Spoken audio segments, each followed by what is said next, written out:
Hello and welcome to the fourth of our Avid S6 videos brought to you by Mediaspec. In this video we'll look at how you can bring all of your important channel parameters and plugins to the surface. To take control of a channel from the touchscreen, select it on the strip, in your DAW or on the touchscreen. The home screen shows you everything associated with the focused track. For example, EQ and dynamics are standardized layouts for controlling whichever compressor or EQ plugin is on that track.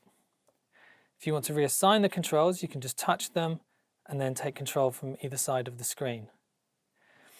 You also have control of sends and panning, which we can do from the touchscreen or from the knobs.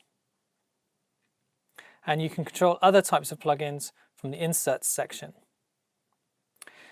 If you want to attention a different track, unlike traditional consoles, we don't need to find it on the surface. I can still use the universe bar here to refocus any track. And because I've color coded them, I know what I want. So for example, if I wish to switch to a background track, I can go to my brown tracks and then I'm refocused without having to find that track in the DAW or on the surface. This track is a stereo channel, so you can see that we have multi-touch panning on the screen. You can also refocus to different tracks from the meter bridge. This is particularly useful in music. As you can see, you have an overview of all of the metering from this screen, so you can see which channels are active at any one time.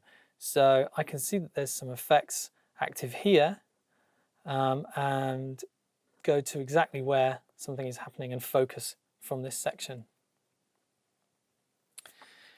All the same modes are also available on the knob modules.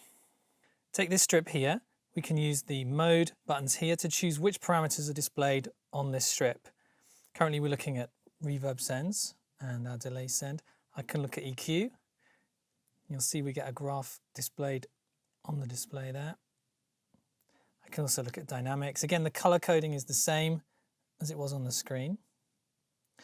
I can also have control of my surround panning from the knobs here, as well as groups, inputs, outputs, mic preamp controls, etc.